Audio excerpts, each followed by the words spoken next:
I already know what I got. I'm going Go ahead. just because I know that it's trade week, baby. And when something doesn't make sense, I just go with it. Vikings 3-0. Joan pulls it Nah, out of his hat. I He mean goes that's 3-0. bold. That's bold, That's baby. He's going bold. 3-0. He'll make it happen. 3-0. Joan 3-0. I even put on my pick'ems. Go look at it. I picked it on the pick'ems. 3-0 Vikings. That's my bold prediction. I planned this since earlier today. I might have Woo! been because I took an epidural to the back. I'm not pregnant. Stupid. There's a lot of people here who are soft.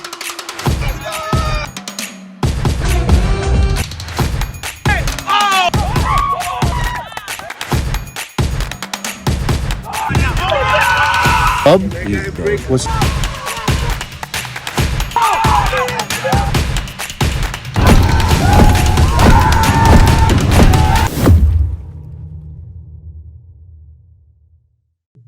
Hi, and welcome to DD Live. I'm your host, Angel Camacho, and with my esteemed colleague, the one that apparently I can't include in any ranking because it's just like the love your abuelita would give you. The one and only, the Seahawks main man, Jose Perraguerra. What up? What up? What up?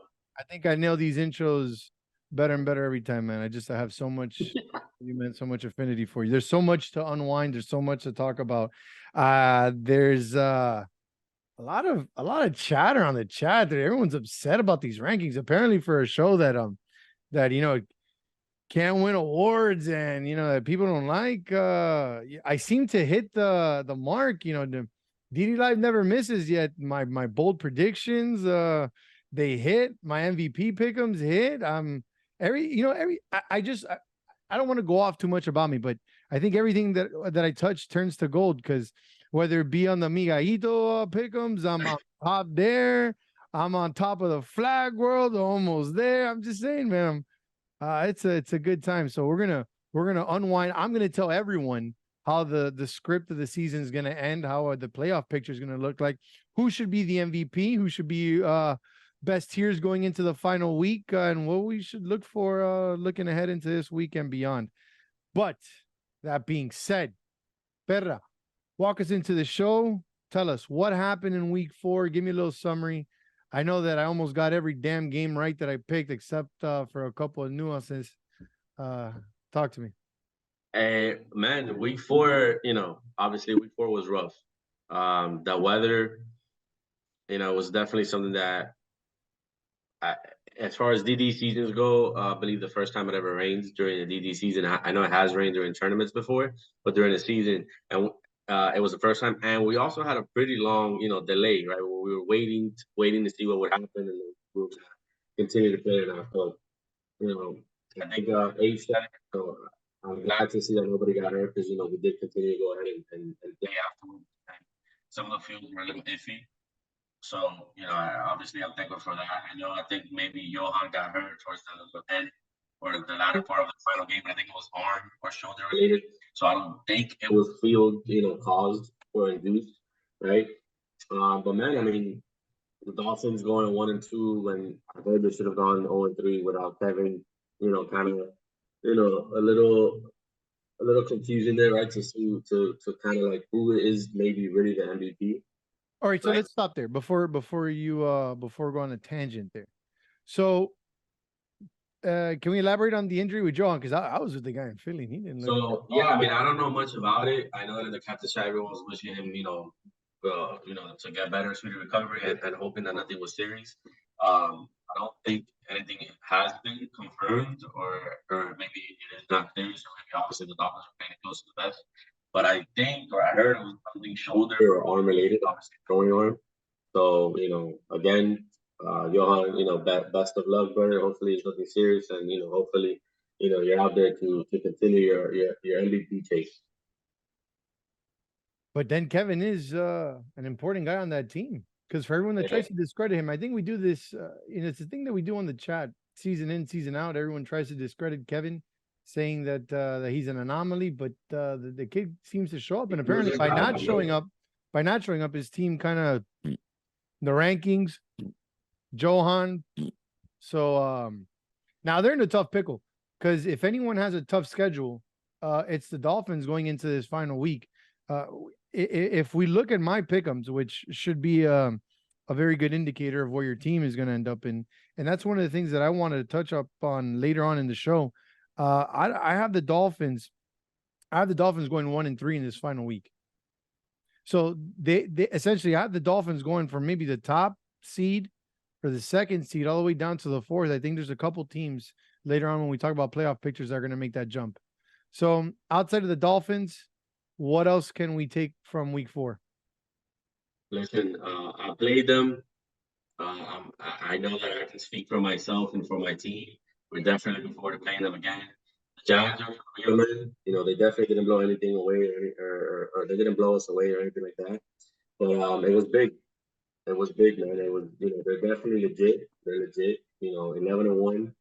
And yeah, Chris D showed out. I know he was hurt, so that's big, man. Chris D, the Giants definitely showed out. And they continue to prove that, you know, all season long, even though they've had a couple of haters, including myself, or I would have hated, I would think the others, right? They're for real. They're for real. Definitely, you know, in my opinion, we play the Bengals this week, so I'll be able to let you know maybe going into the playoffs who I think one of those is the favorite. But as of right now, I would say the Giants are definitely the favorite and have proved to be so throughout the whole season.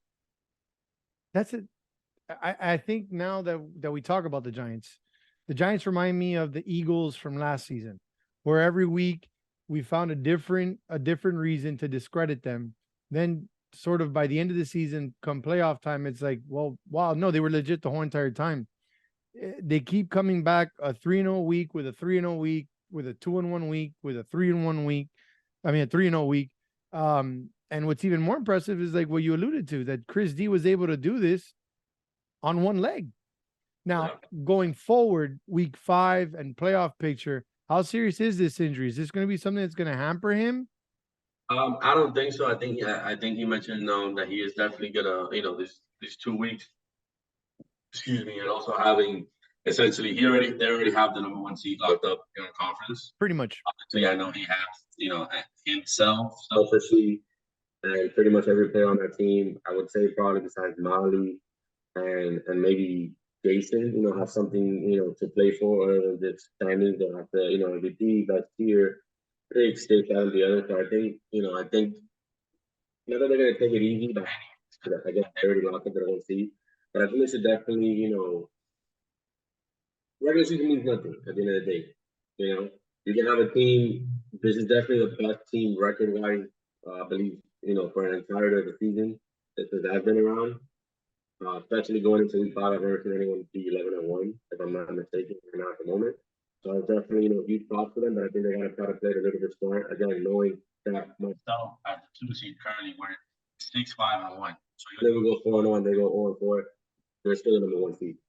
So, you know, I think they should be a little bit smaller, a little cautious, especially if the weather is iffy again. You know, the terrain is the only thing that I can see. And, you know, God forbid that, you know, hampering any injuries that Chris D may have, or, you know, or anyone else, you never know.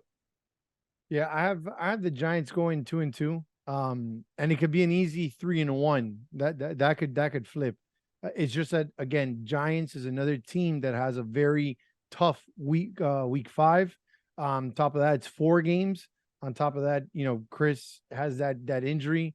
You know, but again, just falling into that, doubting the Giants, you know, is this the week that they're not going to show up? You always feel like, is the hot hand going to end? I have them 2-2. Easily could go 3-1, but like you said, it's just no pressure for them. They have a 14-point lead going into the final week for the number 1 seed in the South. Which by the way, that South it's a mess. It's a mess. Everyone has a shot. Like, you know, I have the Broncos going 0-4, but the Broncos, they could easily go 2-2, and they're in the playoffs as that one of those final teams, because of the Jaguars, Broncos, and Saints, which those teams have absolutely no business in being in the playoffs. One of those teams is going to punch a ticket. Now, the Jaguars have a 4-point lead on the Broncos and Saints. Saints got new life in with Jaime. Broncos got new life in with Andy and TY. So there's potential there. No, Broncos is Dario, not Andy's in the Oilers on the other side. That's right. It's on the Oilers. That's right. Broncos is Dario. Man, look, for that same token, right? Stritz, and the Chargers haven't proved anything, right? Andy and Ty now, I would say more Ty than Andy. Gives him a little bit more of maybe a little bit more dynamic on offense, makes him a little bit more dynamic on offense, more versatile on offense. Maybe fits Andy's game a little bit better, maybe, right? But I think they lose a lot on defensive leadership. I love Ty's family, but he's not the most vocal guy, So he's playing with nobody he really knows other than Andy on that team. So it's gonna be a little rougher, but same thing with the Rams, bro. They go 2-2, and the Chargers go 0-3. I mean 0-4. Take it in. Yeah, there's some notables for me for looking ahead to week 5. I got Broncos going 0-4. Got Oilers going 0-4. I got Falcons at 3-1. I got Dolphins at 1-3. I got Bucks 3-1.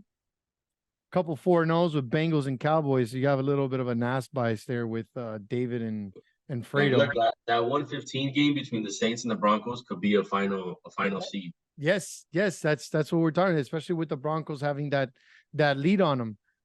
But it's a 4-point lead, so that the Jaguars have for that final seed. So the Jaguars would have to implode, which I have them too imploding. I have them going 0-4. It's been pretty easy to pick the games on the bottom of the barrel. Hopefully, what's the mentality that these teams are going to come? Are they going to come with, are we just going to like lay over and let everyone pummel us? Quarterback in the last week of the season. By third game, are we punching out? Are we done? Are we just going to cater for these teams to stat pad in? But there's a lot of question marks going in. There's a couple records up for grabs.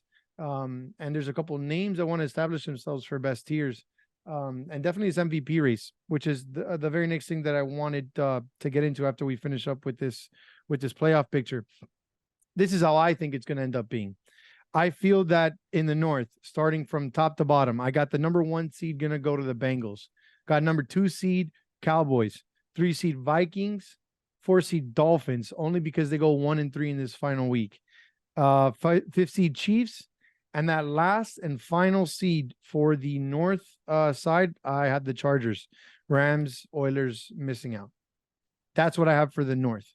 As far as the South, a little bit of a switch there. I got obviously Giants by a mile first, but I think the Falcons are going to have a strong final week. They're going to go 3-1, and I think you're going to go 2-2, just given the matchup. So I think Falcons sneak in second place.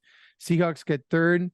Ravens somehow get it together, and they get that 4th seed. Bucks had a very big setback last week, not having Lulu. I think they get Lulu this week. They go 3-1, sort of what I predicted to be happening on the show when they made the trade.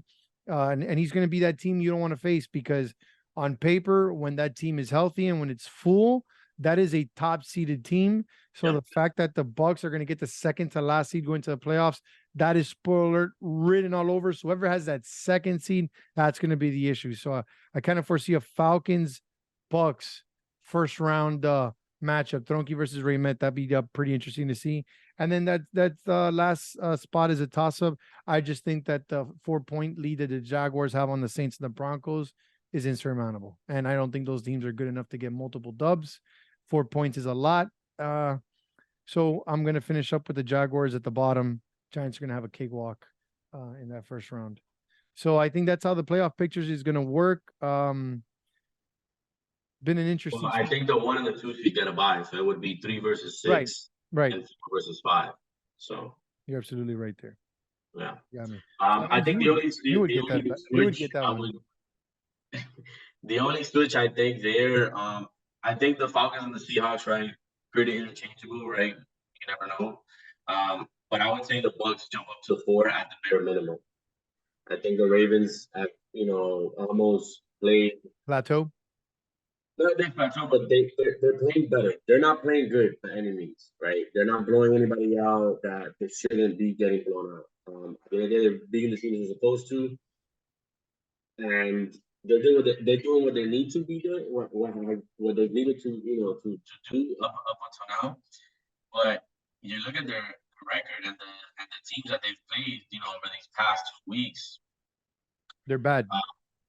I mean, they played the Broncos, they played the Oilers, and they played Vermont in bad weather. And there was a little bit of familiarity. I'm sure there was some trash talking. Then they played the Saints, beat them 4-0. So those look at week 5. But look at week 5. They're playing the Rams, they're playing the Chargers, and they're playing the Jags. That's why I have them 3-1. Those are 3 winnable games. They should. Okay, yeah. I mean, but again, I think maybe 2-2 because they pay their Falcons again. Something has to give. Something has to give there, but it's a very feasible 3-1. Yeah, for sure. And it's what I said. Tronky dug himself very deep, not having Lulu. I think they bounce back this week. They go 3-1, and they'll get into the playoffs, which is all he cared for. Try to redeem himself. Obviously, we know last time that Tronky and Lulu were in the playoffs, how it ended. Someone on this show got a star on the final play, 2 touchdowns in that Super Bowl. Things only legends can do. So that's pretty much the week 4 summary and the playoff picture pretty much put together. Now, one of the following things that I want to talk about that it's very dear to my heart is the ones to watch. I think that a lot of hype gets thrown to the MVPs, which we will speak about in due time. But I want to talk about the players that we feel are the ones that going into this final week of the season, they're the ones that, when we do these polls at the end of the season, that we want to pick the players that are best of their tiers. So without further ado, let's start this off from tier 5 and work ourselves up to the top. Yeah. So love to the guys at the bottom. So talk to us about tier 5. Yeah, tier 5 is pretty solid. I believe all the way up until tier 2 is pretty self-explanatory. Purely stats. There's no quarterbacks that maybe have dropped over the tier. No, it's pure stats. There isn't an MVP or anything. Best tier is best stat. That's it. Nothing else. Right. So tier 5, it looks close. It just depends on what you like. But right now I definitely gotta have Las Sanchez. At number 1 for me with 30 catches, 10 touchdowns, 9 flag pulls, and a pick. From your work player, you take that all day. Jose G from the Dolphins, another one that he hit 19-6, 7 flag pulls, 7 sacks. 7 sacks. And then same thing with Eric. I think Montevideo from the Falcons. That man is not a tier 6. I've definitely seen him play, and I played him. 15 receptions, 6 touchdowns, 20 flag pulls. Yes. So stop here. Tier 5s are not supposed to be getting 20 flag pulls. That's out. So that's not because they're trying him. Because trust me, he's not a tier 6. He's barely borderline a tier 5, a tier 4, just because he doesn't know the game yet. Because that guy learns how to run routes or this and that, whatever. He'll continue to move up the rankings. So those would be my top 3. Going into this last week for best tier 5. Tier 4, another one that's stacked, and it's actually a lot closer than you may think. Travis, of course, 34 catches, 14 touchdowns, 10 flag pulls. He definitely has the most highlight plays out of that tier, and has gotten the more, I guess the more notoriety. You have Moscoso from my Seahawks. 41 catches, 6 touchdowns, 15 flag pulls, and 1 pick. And then lastly, someone that's always, pretty always in the conversation. Always in the conversation. Like back-to-back seasons. Ryan Paz from the Giants, 41 catches, a little bit less touchdowns, only 3, but 13 flag pulls and 4 sacks. Right. So, solid numbers all around. All around. You could have also made a case for Andres, the GOAT, from the Chiefs, but I feel like for now, the top 3, he's definitely right outside looking in. I wouldn't be mad if he gets any votes. Tier 3 is definitely not a runaway.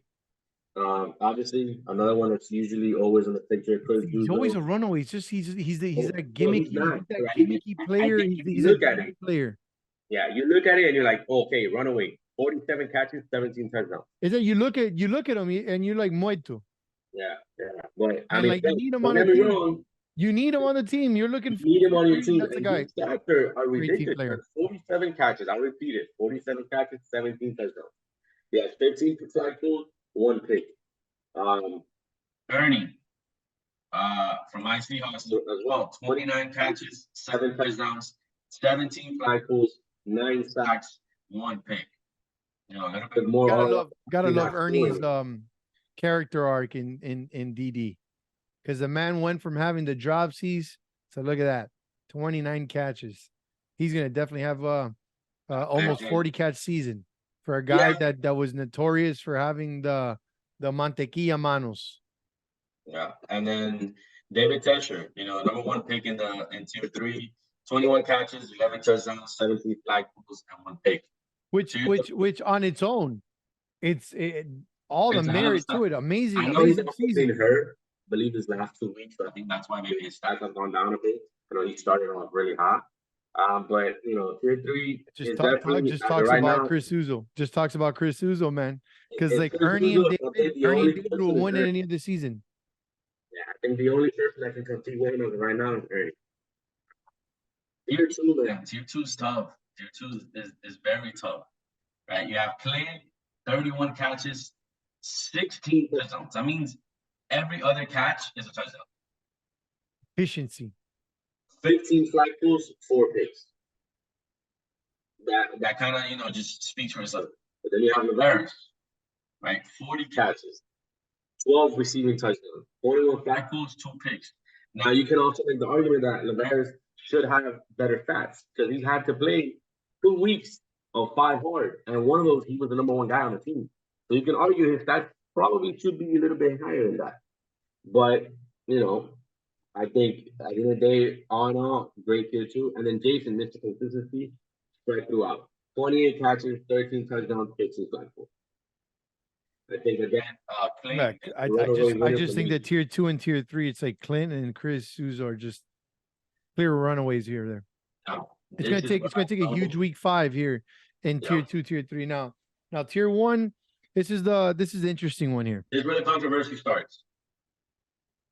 Right, because again, I'm gonna repeat this. The year I won MVP, everyone just assumed Pinky was gonna win best tier 1. But no, because at that point, the MVP, you know, lure of carrying a team, the making the trades, this, that, and the other, go out the window. Now we're talking about pure stats, right?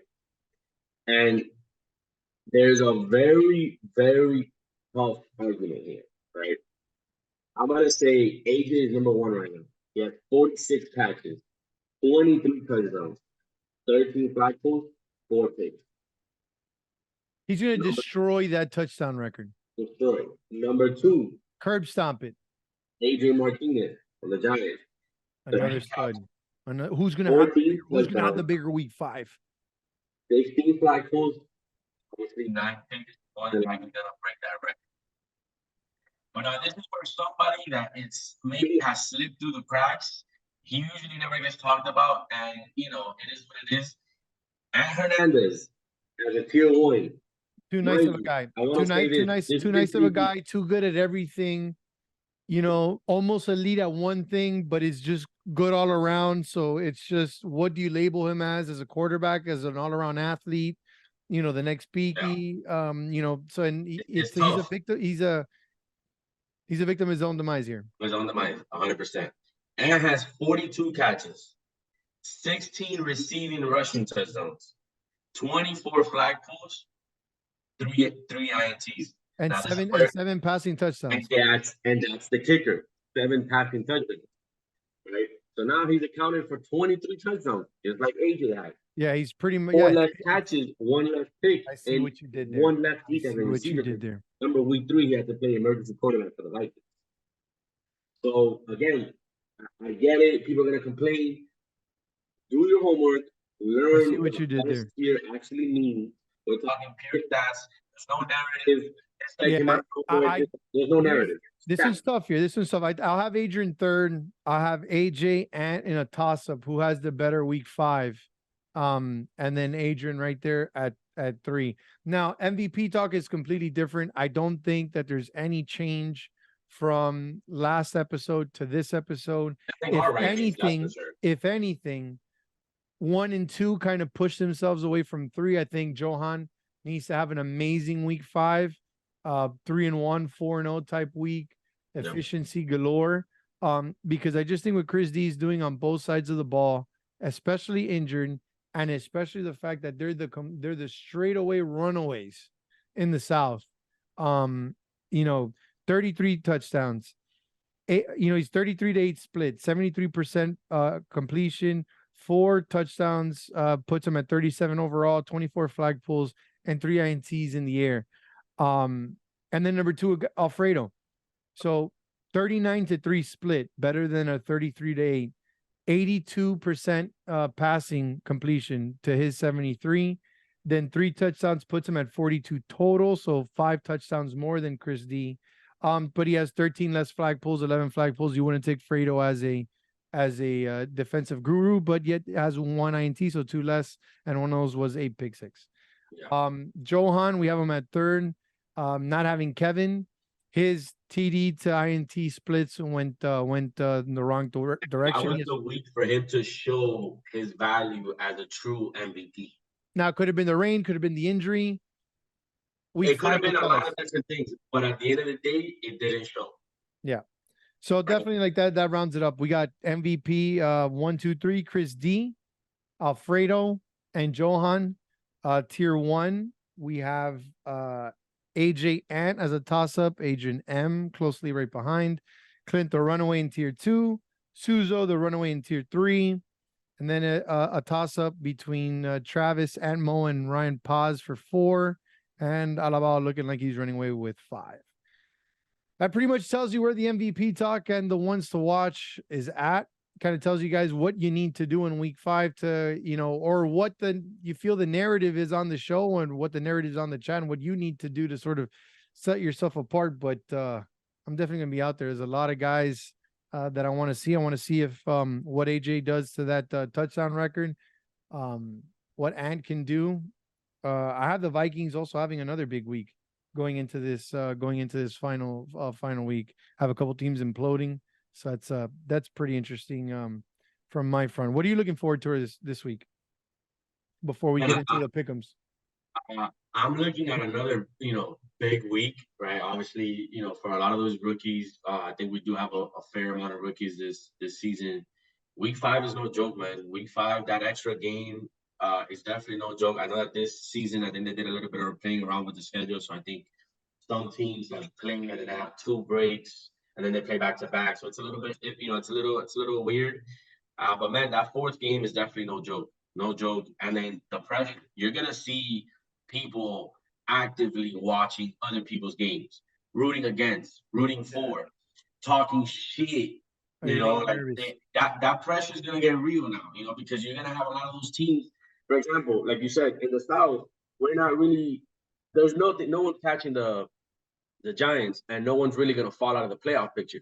But there's gonna be a lot of shuffling, a lot of moving parts. So you're gonna see teams that you're like, how did this team go from 2 to 5? Or from 3 to 6, or maybe 2. I don't think it's possible. I'm not even gonna say it because I don't think it's possible. But maybe a team goes from 3 all the way to 5. That's not gonna happen. It's impossible. But man, it's crazy. There's nothing impossible in EV. But crazier things have happened. Build up a lot. Crazier things have happened. Maybe I get onto a team and propel them. Who knows? Yeah, man. I'm sure you're gonna see. I'm gonna be out there with my cleats, man. Sure, but, I'm gonna be out there with my cleats. Things happen. It's part of the game. But I'm sure you're gonna see some last-minute pickups right there on the field because teams are gonna feel more pressure and they're not. I hope so. You're also gonna see the other side team like, no. So I want to get a run, man. Oof. It's gonna be tricky. It's gonna be tricky. You're definitely gonna see a lot of people. It's gonna be a lot more intense than it happened. Let's get into these games of the week. First one up, Bengals, Bucks, 8:45 a.m. I got Bengals 4-3. Yeah, man. That's the Bucks' first game, right? Because they don't play at 8. They don't play at 8. No. Is that the Bengals' first or second game? I think that might be the Bengals' second game. Let me see. I know the schedule's a little weird. Vamos a ver los Bengals. Bengals played 8:45, 10:15, 11, and 1:15. That's their first game. Okay, that's their first game. Man, I'm gonna have to take Lulu Lulu, it's gonna be hard to stop Lulu. You know he's gonna come out hard. Yeah, I feel it. Yeah, and I'm gonna. I mean, at the end of the day, it's gonna be hard to stop anybody. I'm gonna go 4-3. 4-3 Bucks. For $3. Okay. Now this is the interesting one because this is where I felt the Chargers. I mean, not the Chargers, the Giants were going to have issues, and given the fact that they've already cemented their spot in the playoffs. So this next game of the week, Vikings Giants, 8:45 a.m. I got Vikings. Vikings 4-2. Yeah, I'm gonna have to agree. Just pretty plain and simple. I think. Jones on a mission. I mean, I think adding Cucuyo is just at the end of the day. I don't know how hurt, if Christie's still hurt at all, but if he's limping around out there halfway, man, really trying to stop that team. Now here's another one. And this is why I have the Dolphins going 1-3. Dolphins, Vikings. I got Vikings here.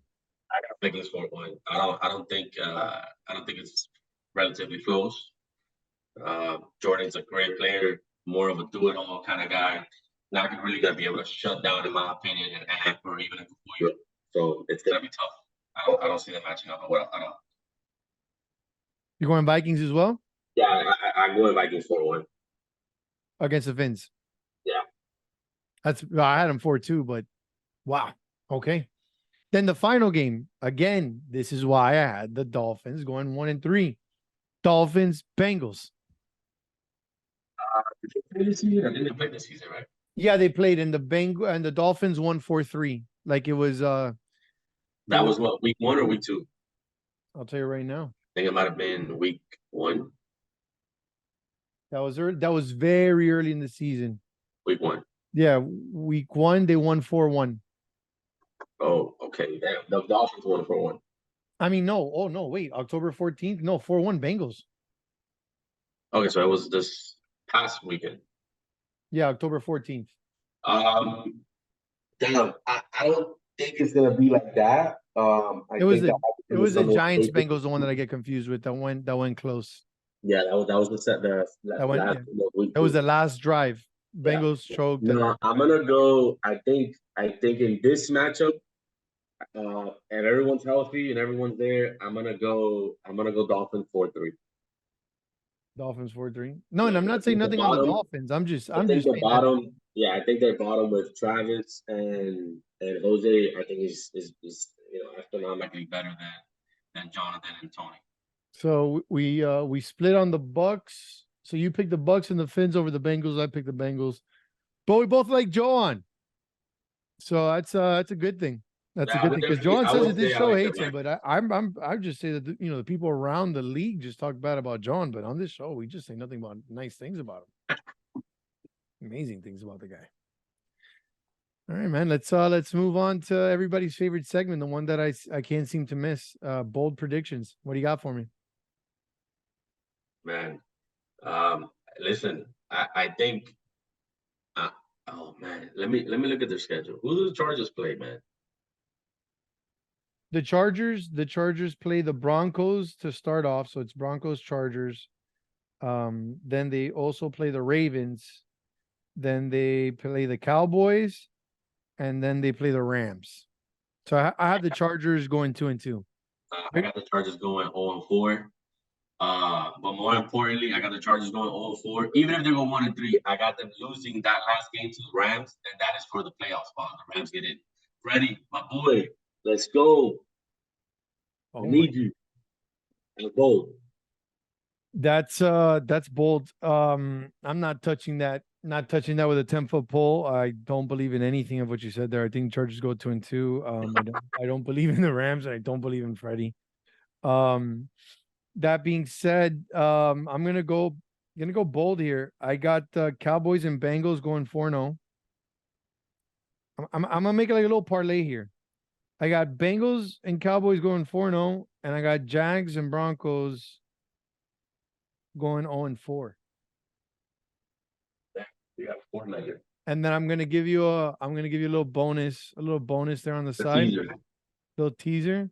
Dolphins, which I've alluded to, go 1-3, and they drop to 4th.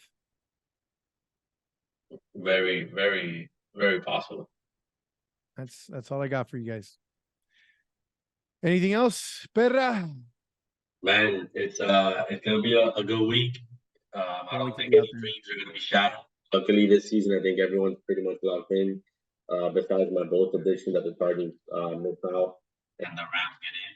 But I wasn't gonna go that bold, but I wouldn't be surprised if Ty lifts the Oilers. He did it with the Niners. So Ty has shown that he can lift the team. He did it with the Niners, man, and they beat. Granted, Chink did get hurt that season. I believe first or second drive of the playoff game against the Bears. But Ty, has lifted a team before, and with a tier 6 quarterback in Peter Velez. So that team can get scrappy. I like that camaraderie. I like the chemistry between Andy and Ty, but I don't know about much else in that team. So week 5 is there, guys. You got to go out there and ball out. Raymet, I see what you're saying, man. This whole villain thing you're doing, Raymet. It's not a good look on you. It's not a good look, man. It's not a good look. So hopefully you ball out in week 5. I'm rooting for you. 3-1. Don't make me look stupid. Can't wait to see you guys this week. See what happens. See how the playoffs shape up, and definitely gonna see what the MVP talk. The ones to watch. There's a lot to unwind this weekend. So hydrate, boys. Hydrate. It's gonna be a tough one. Thank you guys for tuning in once again. As always, this season is brought to you by PK Realty. If you guys need anything in terms of realty, property management, or anything involving bananas, call Kevin Nunez. That's your guy. Hey, love him. Sorry that I went heavy on the Dolphins this week, Kevin. Thank you, PK Realty. Thank you, everyone. Didi's life. Yes, sir. There's a lot of people here who are soft.